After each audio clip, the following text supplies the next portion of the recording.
Ask for God's forgiveness and cleansing. Let God set you free from the bondage of prison. And then you need to take hold now. Take hold now. Get started with it now. Don't wait about it. Do it now. Somebody said early on when we were here, it's interesting that you never see a pastor move to a smaller church. When he leaves church, he wants to go to a bigger church. But Dad did. Charlie was a young, energetic, and dynamic pastor. He drove up to church each Sunday morning and Wednesday night in a little Volkswagen Bug. He loved sports and was a fierce competitor, but most of all, he loved Christ Jesus. He was all of 35 years old when he came to the original Nichols Hills to pastor, and it just took off from the get-go. Youth, teenagers, students started coming, and not long after that, you start a singles ministry, and then you start a senior adult ministry, and the more you opened the gates for different opportunities, the more you realized how many people there were around us and across Oklahoma City who had a need for that. And so the growth, I'm remembering we went from running about 200 to running about 800 or 900 in the first 10 years. After, the original building that holds 325 people, I think, and then the expansion of that, we were still growing. Even with 2 services every Sunday, the city came to us at some point and said, you can't do this anymore. You don't have enough parking in order to have this many people coming to your church. The city is the ones that told us we have to move. The move was just a decision that had to be made. A lot of great things were happening in our church. We were growing, and it continued to grow. In fact, it was said in the late 70s, we were among the top 150 fastest growing churches in the whole Southern Baptist Convention. That's a wonderful thing. But again, we were running out of space. And along with that, we were not given the approval to build or expand on. And so we were in a tough predicament. Here's why it's so hard to understand. And yes, there were a lot of people that were not in favor of the move. And what I describe it as, it's just kind of like that human nature. The known is more comfortable than the unknown. Well, what happens if we move? What if we go and, the plan was to move way up here on North Main near 150th, which at the time, it was just, nothing else was here. And so it was a little concerning for a lot of people to think, is this the right move? Now, what you got to understand, there was nothing out here except for the mall. So there was a faction of people within the church that said, no, we're not going to go out there. That doesn't make sense. There's no people out there. And besides that, we're going to be called the mall church. We don't want to do that. Charlie Graves, he wasn't for the move at first. But again, what can we do? We're landlocked. We're out of parking. And that's a major problem for a growing dynamic church, right? If you want people to come, you gotta have a place for them to park. Well, these are serious decisions. What materialized, it was a business meeting in 1978. Here's a section, something Dad shared that I think this is so good. Talking about Dad, the pastor, who had at first been opposed to moving, issued a statement at a business meeting in September 1978. In the statement, he voiced his conclusion that it would be best to move from the original site.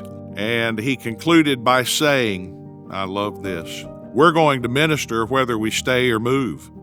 Whether we're going to minister is not the question. But I believe moving would enlarge our possibilities. Someday we will get as large as we can be, but I want God to decide when that day comes. So let's be limited only by what God has in mind for us, not because of space.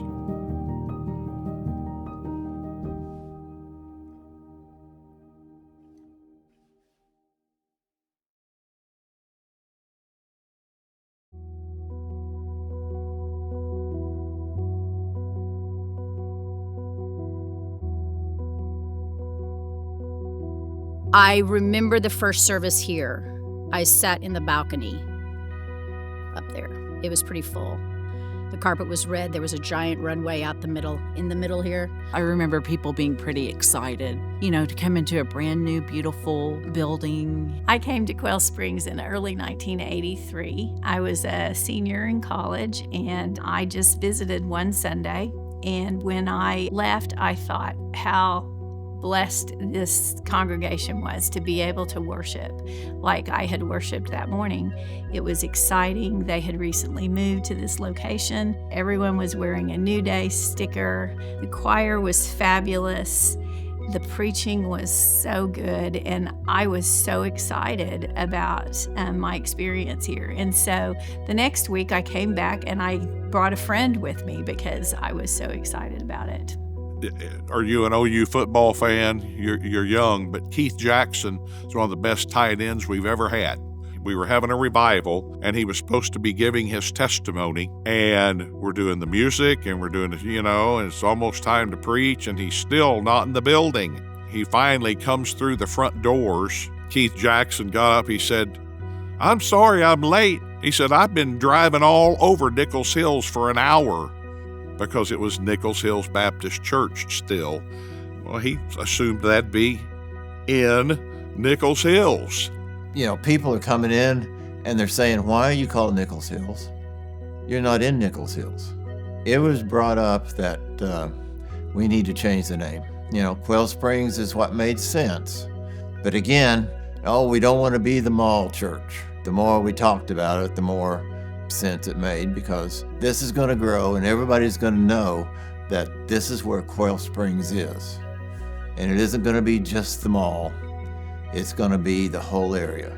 I do know that it was special to folks. It was their identity. I think this area had probably grown more. There were more things that were being identified as Quail Springs in this area. And so it became a natural thing for us to be Quail Springs Baptist Church.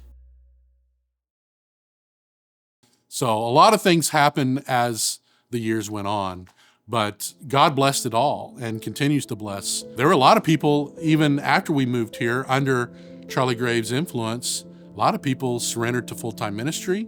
There were also people that surrendered to missions, and there was a lot of his influence from his preaching and his leadership. People would have run over each other in a stampede to get inside the building where Charlie Graves is preaching in the 60s and in the 70s and in the 80s and then the 90s, and I kind of discovered if you stay somewhere long enough, people can start to get used to you, take you for granted.